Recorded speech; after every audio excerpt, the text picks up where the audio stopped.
Hi students, who are you? कैसे हो आप?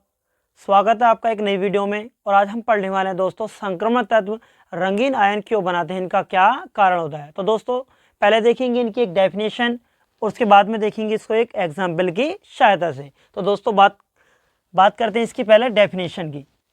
वे आयन ये यौगिक जिनमें धातु के N-1 कोष के डी उपकोष यानी कोष दोस्तों क्या यानी डी उपकोष डी ऑर्बिटल अपूर्ण होता है। तो दोस्तों क्या होता है? अपूर्ण यानी पूरा भरा हुआ नहीं होता, अर्थात डी उपकोष में क्या होते हैं दोस्तों?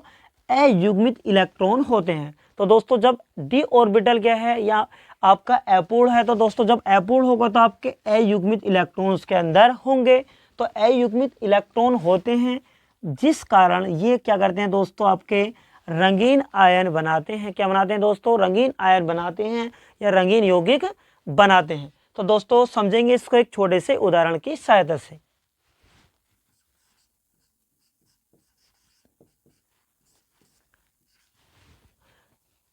जैसे दोस्तों हमारे पास है Cu2 पॉजिटिव। क्या है दोस्तों? Cu2 positive. अब यहाँ पे देखेंगे दोस्तों, यहाँ पर क्या है? कॉपर के ऊपर दोस्तों प्लस के 2 चार्ज हैं। तो आपको पता है दोस्तों, जब किसी भी तत्व के अंदर से इलेक्ट्रॉन निकल जाते हैं तो उस पर दोस्तों क्या होता है? प्लस का चार्ज आ जाता है। यानी जितने इलेक्ट्रॉन उससे बाहर निकलते हैं उतने प्लस के चार्ज आते हैं। तो यहाँ पर कितने हैं दोस्तों? यानी 2 पॉजिटिव। इसका मतलब यह है कि कॉपर से 2 इलेक्ट्रॉन क्या है दोस्तों? बाहर निकल गए। तो कॉपर का 29 होता है एटॉमिक नंबर। तो यहाँ पर जब इससे 2 इलेक्ट्रॉन बाहर निकल गए तो क्या होगा? 27 हो जाएगा। क्या हो जाएगा दोस्तों? 27। तो यहाँ पर इसका इलेक्ट्रॉनिक विन्यास करेंगे आप वाउ के नियम अनुसार।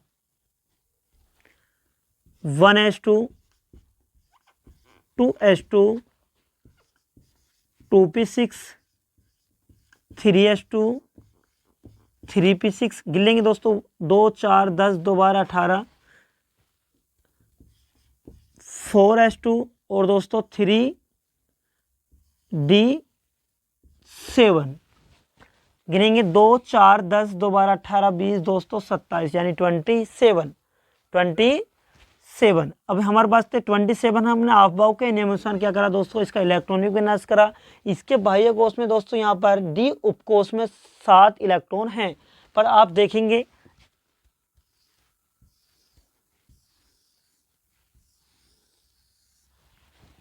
क्या दोस्तों,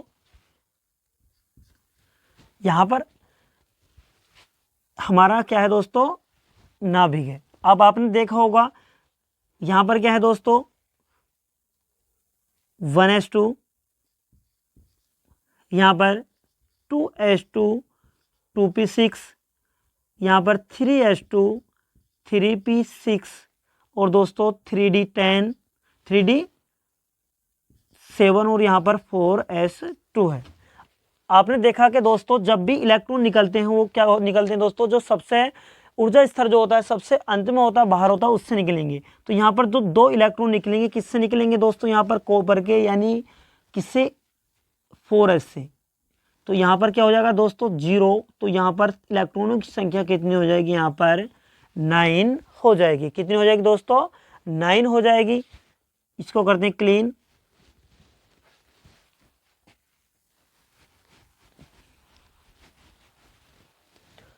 तो यहाँ पर इलेक्ट्रॉनों की संख्या कितनी हो गई दोस्तों? यहाँ पर 9 हो गई। अब क्या करेंगे दोस्तों? अब देखेंगे इसके अंदर कितने अयुग्मित इलेक्ट्रॉन उपस्थित हैं। तो आपने देखा यहाँ पर दोस्तों एस में क्या है? कोई भी इलेक्ट्रॉन नहीं बचा। पर यहाँ पर क्या है? अंतिम इलेक्ट्रॉन किस में प्रवेश कर रहा है दोस्तों? डी ऑर्बिटल में। तो आपने देखा डी ऑर्बिटल के अंदर दोस्तों कितने इलेक्ट्रॉन रह सकते हैं? 10 इलेक्ट्रॉन। पर जितने इलेक्ट्रॉन होते हैं उनसे आधी क्या होती है दोस्तों? कक्षकों की संख्या होती है। तो जब 10 इलेक्ट्रॉन इसके अंदर रह सकते हैं तो दोस्तों कक्षकों की संख्या कितनी होगी? 5 होगी। तो यहाँ पर क्या करेंगे? कक्षक बना लेंगे डी के लिए।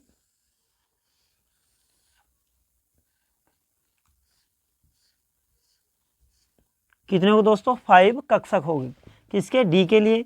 इलेक्ट्रॉन कितने? 9 1 2 3 4 5 6 7 8 9, कितने इलेक्ट्रॉन थे हमारे पास दोस्तों? 9। हमने क्या करे, यानी डी उपकोष में कितने कर लिए? 9 के 9, यानी 9 के 9 इलेक्ट्रॉन हमने क्या करे, बांट दिए। तो अब यहाँ पर क्या रहा है दोस्तों, यानी एक इलेक्ट्रॉन ऐसा है जिसका युग्म नहीं बनना, जोड़ा नहीं है।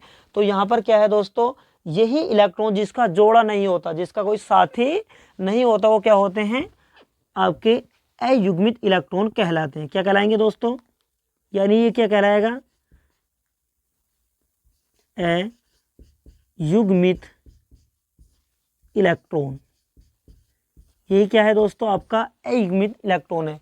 यही कारण है इनका कि दोस्तों ये रंगीन आयन बनाते हैं। यानी जिसके पास क्या होंगे दोस्तों, किसी भी तत्व है या आयन है दोस्तों, उसके पास क्या होंगे, जितने क्या होंगे, जब उनके पास अयुग्मित इलेक्ट्रॉन होते हैं तो वो क्या करते हैं दोस्तों, रंगीन आयन बनाते हैं।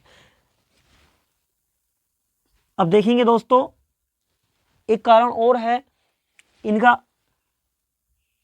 जो ये इलेक्ट्रॉन होते हैं ये क्या करते हैं दोस्तों, जो प्रकाश की क्या होती है, श्वेत प्रकाश होते हैं दोस्तों, उसको क्या कर लेते हैं, ये एब्जॉर्ब कर लेते हैं। क्या कर लेते हैं, उसको एब्जॉर्ब कर लेते हैं, यानी उसको क्या कर लेते हैं दोस्तों, अवशोषित कर लेते हैं। और निम्न ऊर्जा स्तर से क्या करते हैं दोस्तों, उत्तेजित होकर उच्च ऊर्जा स्तर में चले जाते हैं। जो वहाँ से क्या करते हैं दोस्तों, यानी अपनी जो पिछली वाली यानी पिछली स्थिति होती है उसमें आने के लिए क्या करते हैं दोस्तों, यहाँ पर क्या करते हैं, उस प्रकाश को परावर्तित कर देते हैं। और परावर्तित करने, जिस प्रकाश को ये क्या करते हैं, परावर्तित करते हैं, उसी कलर के दिखाई देते हैं। तो आपने देखा यहाँ पर क्या है दोस्तों, अब यहाँ पर हमारे पास जो इलेक्ट्रॉन है, यानी एन की संख्या है दोस्तों 1। कितनी है दोस्तों, यहाँ पर 1 है। तो इसका मतलब क्या है, इसके पास अयुग्मित इलेक्ट्रॉन है। क्या है दोस्तों, अयुग्मित इलेक्ट्रॉन है। तो इसका मतलब ये है कि ये क्या है दोस्तों, रंगीन होंगे। कैसे होंगे, रंगीन होंगे। जिनके पास अयुग्मित इलेक्ट्रॉन होते हैं वो क्या होते हैं, रंगीन होते हैं, यानी रंगीन आयन बना सकते हैं। जिनके पास नहीं होते तो क्या करते हैं दोस्तों, रंगहीन होते हैं। वो क्या होते हैं, रंगीन होते हैं। और ये क्या होते हैं, जिनके पास अयुग्मित इलेक्ट्रॉन होते हैं उनको क्या बोलते हैं दोस्तों, आपके अनुचुंबकीय बोलते हैं। जिनके पास अयुग्मित इलेक्ट्रॉन नहीं होते आपके प्रतिचुंबकीय होते हैं। कभी कभी पूछ लेता हो दोस्तों, यानी इनका दे देगा आप Cu2 पॉजिटिव का दोस्तों क्या है, यानी चुंबकीय आघूर्ण निकालिए। यानी क्या निकलवा लेता है, चुंबकीय आघूर्ण निकालेंगे। इसका म्यू बराबर √n+2। तो म्यू बराबर √n का मान कितना दोस्तों, यहाँ पर देखेंगे n का मान 1 है, एक इलेक्ट्रॉन है इसके पास अयुग्मित, तो n का मान होता है तो n बराबर 1, n है, n का मान 1+2 कितना होगा दोस्तों, 3। 1+3, 3 की मल्टीप्लाई करेंगे तो कितना हो जाएगा, बराबर दोस्तों क्या आएगा, √3। तो यहाँ पर क्या है, इसका जो क्या है, जो इसकी इकाई होती है वो क्या होती है, बोर मैग्नेटॉन। क्या होती है दोस्तों, बोर मैग्नेटॉन में इसको मापा जाता है। तो यहाँ पर क्या हुआ, यानी बोर मैग्नेटॉन क्या है, इसका चुंबकीय आघूर्ण है। यहाँ पर है, इसका इलेक्ट्रॉन 1 है। तो ये दोस्तों क्या है, रंगीन है, रंगीन है। और जिनके पास यहाँ पर अगर ये पूर्ण होता, क्या होता दोस्तों, पूर्ण होता, यानी 5 के 5 क्या होते हैं आपके युग्मित इलेक्ट्रॉन होते, यानी जोड़ा होता तो क्या होते, n बराबर 0 होता, तो तब क्या होते, ये रंगहीन होते और क्या होते, प्रतिचुंबकीय। अब इनके पास एक इलेक्ट्रॉन है, तो अयुग्मित इलेक्ट्रॉन होने के कारण दोस्तों n का मान 1 है, तो ये क्या है, रंगीन है। और दोस्तों इनको अनुचुंबकीय कहते हैं। तो दोस्तों आपको वीडियो अगर अच्छी लगे तो वीडियो को शेयर करें और कमेंट सेक्शन में जरूर बताएं कि वीडियो आपको कैसी लगी।